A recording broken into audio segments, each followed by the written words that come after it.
Skipping number 9, let's auto lock here. A small balloon is released at a point 150 feet from the observer, who is on level ground. If the balloon rises straight up at a rate of 8 feet per second, how fast is the distance from the observer to the balloon increase? Okay, so that is a triangle. Okay, so this is a right triangle because the balloon is going straight up, okay, and the observer is right here. So let's put like an eyeball here. Okay.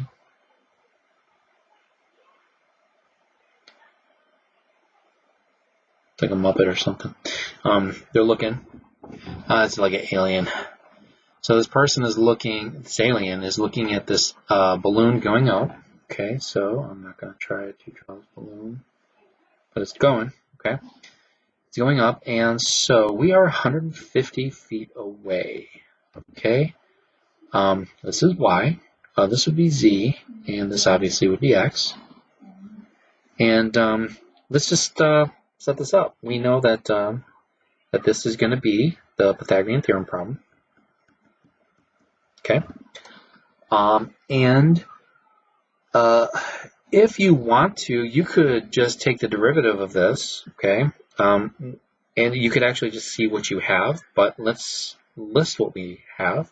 We are given a small balloon is released as a point 150 feet from the observer. If the balloon is rising straight up at a rate of 8 feet per second, so we are given dy dt, that's this rate, equals 8. We'll actually put 8 feet per second. Okay, how fast is the distance from the observer to the balloon increasing when the balloon is 50? So we are trying to find dz dt when y is actually 50, because we want to know when it's 50 feet exactly. Now we're staying at 150, okay? Like he's not moving, okay? So we're saying when y is 50, okay? How is that dz dt, I'm sorry, yeah, dz dt, how is that changing when this guy is exactly 50 feet? Okay, so this is our goal here. Let's go ahead and take the derivative of the Pythagorean theorem, which is this guy here.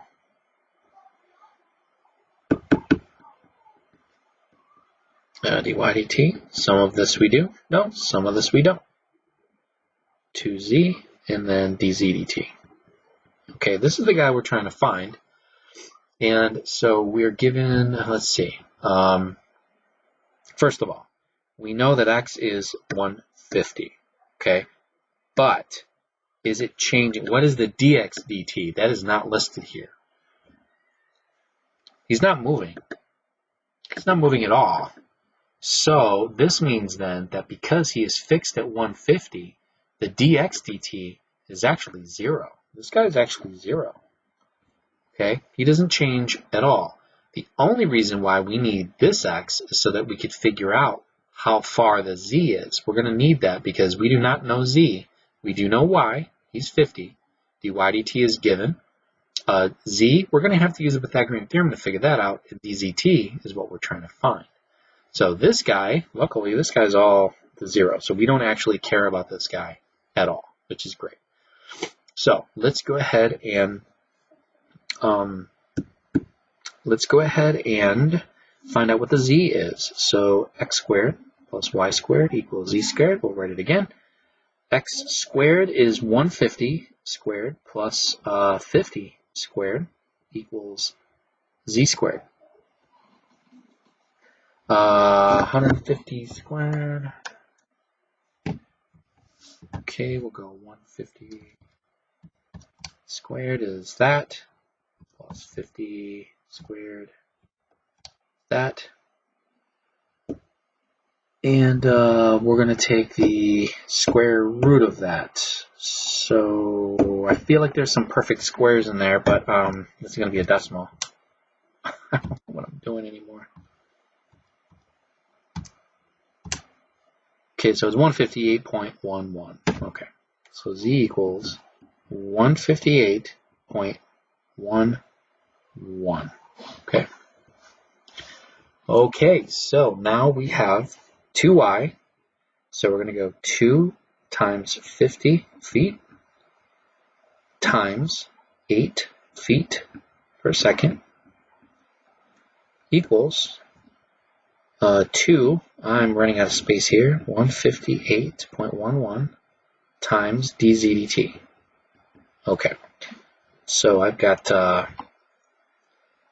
2 times 50 times 8 divided by 2 times 158.11. That's going to give me dz dt. Okay. 2y, dy dt, z we got here, and then we got 2. dz dt is right here. He is unknown, so yeah. So we are good. And we know that dz dt is feet per second, so let's just go ahead and do 2 times 50 times 8 is this, divided by 2. I got to put this in parentheses, 2 times this guy, close it up, and we got 2.53. 2.53 feet per second. Okay. All right. So there we go. Sand is falling in a conical pile. All right. I know what that means. We have a cone. Okay. It's falling at a rate, so the volume is increasing. So we are given dV dt, and it is 12 feet per cubic feet per second. And the diameter of the pile, okay, all right, they're kind of helping us out here.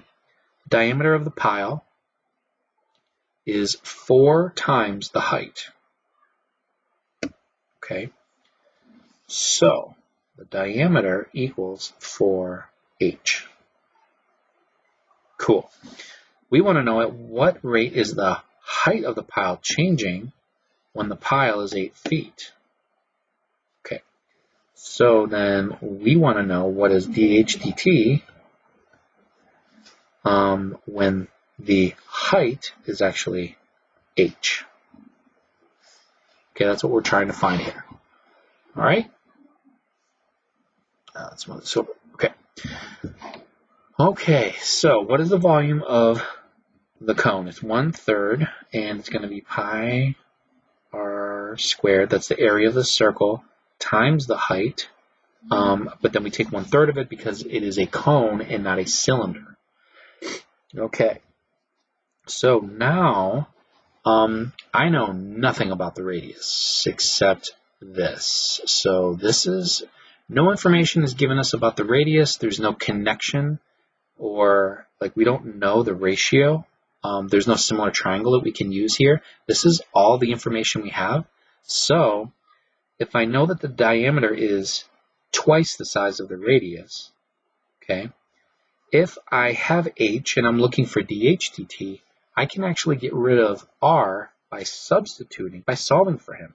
So this guy can get solved for right here. If I divide both of these by 2, I'm basically saying that the radius is twice the height, okay? Because if the diameter is twice the radius, then what I'm really saying is that 2 of those would equal the diameter. Okay, so r equals 2h. Now we're ready to go ahead and put this guy in. Okay, 2h, and then we're going to square that times h. Okay, so this way we kind of clean up our formula here. We get 4h squared, which is also 4/3 pi h squared. Okay, that is our squared, no, my bad, to the 3rd power. Of course, it's volume. It can't be squared. So we got 3 h's here. Okay, so now I'm ready to take the derivative. So taking the derivative, dv dt, which I know. Okay, so we'll substitute that in. The 3 comes to the front, cancels out with that 3, so we get 4 pi and then h squared times dh dt. All right, beautiful. This is perfect because I just need to solve for this guy. So this means that dV/dt, dH/dt is a linear measure, right? It's going to be feet per second, right? Because it is per second, yeah, feet per second. So this guy would be 12. I'm kind of running out of room here. Let's put a box around this guy. 12 equals 4. We said the height was 8. dH/dt. Okay, so now we're going to put all of this underneath here. So 12 cubic feet per second. Since I'm dividing by this, I'm going to have 1 over 4 pi. Then that's going to be squared. It's going to be 64. But that 8 is feet, so that would be square feet. Okay? So by dividing by that, that's going to give us dH/dt.